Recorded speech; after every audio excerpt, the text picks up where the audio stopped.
సగర కుల సంఘ కళ్యాణ మండపం నిర్మాణం కొరకు 75 లక్షల రూపాయల విలువ చేసే ఎకరా 25 సెంట్ల స్థలాన్ని తన సొంత నిధులతో సగర కులస్తులకు ఇచ్చిన ప్రొద్దుటూరు ఎమ్మెల్యే శివప్రసాద్ రెడ్డి.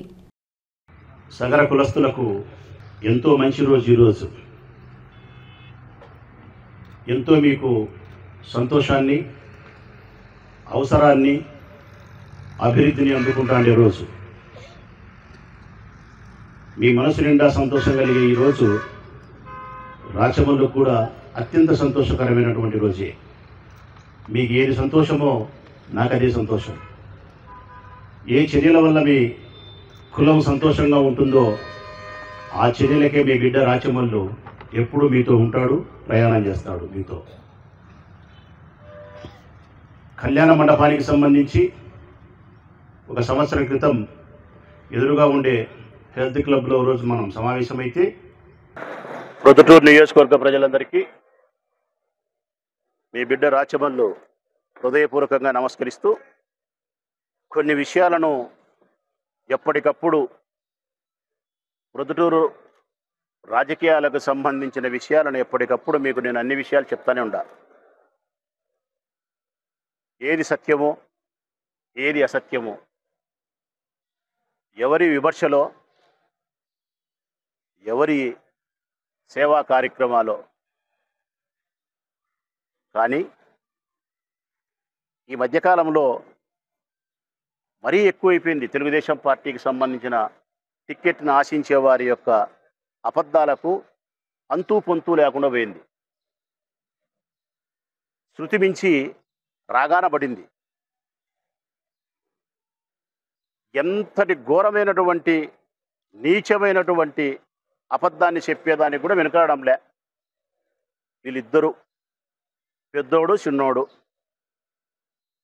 వరదరాజిరెడ్డి గారు, ప్రవీణ్ కుమార్ రెడ్డి గారు. ఏ అబద్ధమైనా సరే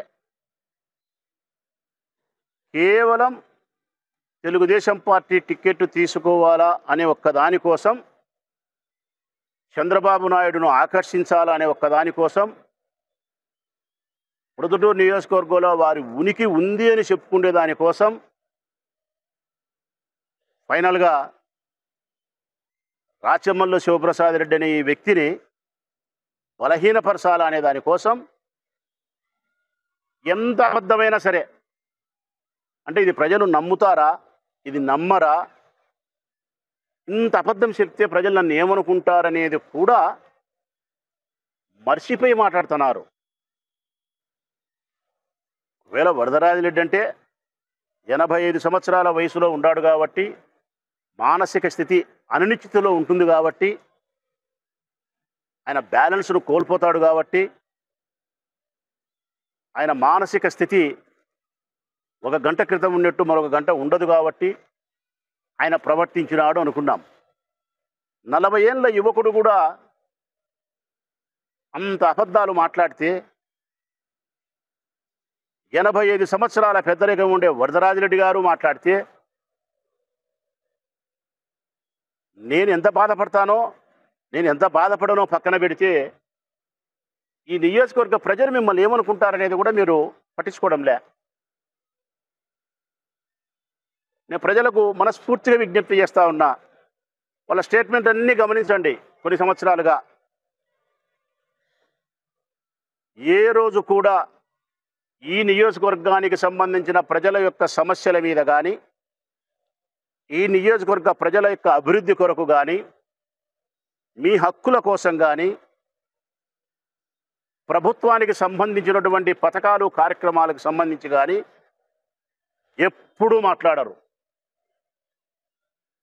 ఇంకా ప్రవీణ్ అయితే ఒక్కసారి కూడా మాట్లాడడు, ఒక్క పోరాటం కూడా చేయడు. మున్సిపల్ ఆఫీస్కు రాడు, ఎంఆర్ఓ ఆఫీస్కు పోడు, కలెక్టర్ ఆఫీస్కు పోడు. ఎక్కడికి పోయి ఒక్క ధర్నా కానీ, ఒక్క రాస్తారోకలు కానీ, ఒక ఉద్యమం కానీ, ఒక ప్రజా పోరాటం కానీ, ఒక దానం కానీ ఏది లేదు. ఒకే ఒక అజెండా, రాచమల్లు శివప్రసాద్ రెడ్డి ఏమి చేసినా కూడా దాన్ని తప్పుగా చూపించడము, ఊర్లో ఏ తప్పు జరిగినా కూడా అది రాచమల్లు శివప్రసాద్ రెడ్డికి అంటించడము. ఈ ఒక్క ప్రోగ్రామే ఆ పిల్లోని యొక్క అజెండా, సింగిల్ అజెండా. దానికి అతను ఉపయోగిస్తూ ఉండేది మీడియా, యూట్యూబ్ ఛానల్స్. ఎక్కడ బయటకు వచ్చి చేసేదేం లేదు. నోటికొచ్చిన ప్రతి అబద్ధాన్ని ప్రజలకు ఎక్కిచ్చే ప్రయత్నం చేస్తూ ఉంటాడు. ఇది లాభం లేదని చెప్పిన నేను. దీని వలన రాజకీయాలలో నువ్వు గొప్పవానివి కాలేవు అని కూడా చెప్పిన నేను, సలహా ఇచ్చిన ఆ పిల్లోనికి.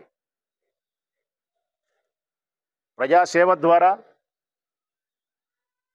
సత్యము, ధర్మము, న్యాయము విశ్వసించి ప్రజల యొక్క అవసరాలను దృష్టిలో పెట్టుకొని వారి కొరకు నువ్వు త్యాగంగా సమర్థవంతంగా పని చేయగలిగినప్పుడే ప్రజల్లో నువ్వు నిలకడగా నిలబడగలుగుతావు. ఈరోజు కాకపోతే మరొక 10 ఏళ్ళకైనా 15 ఏళ్ళకైనా దేవుడు అనుకూలిస్తే, ఈ ప్రజలు ఆశీర్వదిస్తే నీ కోరిక ఏమన్నా సిద్ధిస్తుంది. ఆ పద్ధతిలో నువ్వు రాజకీయ ప్రయాణం చేయని చెప్పి సలహా ఇచ్చిన. ఆహా, ఇప్పుడు కాదు అప్పుడు, అప్పుడు కాదు ఇప్పుడు, అంతే. ఇప్పుడు ఇన్ఛార్జినైనా, రేపొద్దున అభ్యర్థినైనా, మన్నాడు ఎమ్మెల్యే కావాలా, అవతల మన్నాడు మంత్రి కావాలా, ఆ ఎల్లుండి ముఖ్యమంత్రి కావాలా. ఇది ఆకాశానికి నిచ్చెన వేస్తే సాధ్యమవుతుందే? సుస్థిరమైనటువంటి రాజకీయాన్ని కొనసాగించాలంటే ఏ నాయకుడైనా కానీ ప్రజలలో ముందు సంపాదించుకోవాల్సినది ఓటు కాదు, ప్రజలలో సంపాదించుకోవాల్సినది విశ్వాసాన్ని, వారి నమ్మకాన్ని మనం కూడగట్టుకోవాలా. వారి నమ్మకాన్ని మనం కూడగట్టుకోవాలంటే ముందు మన వ్యక్తిత్వాన్ని నిలబెట్టుకోవాలి వాళ్ళ దగ్గర.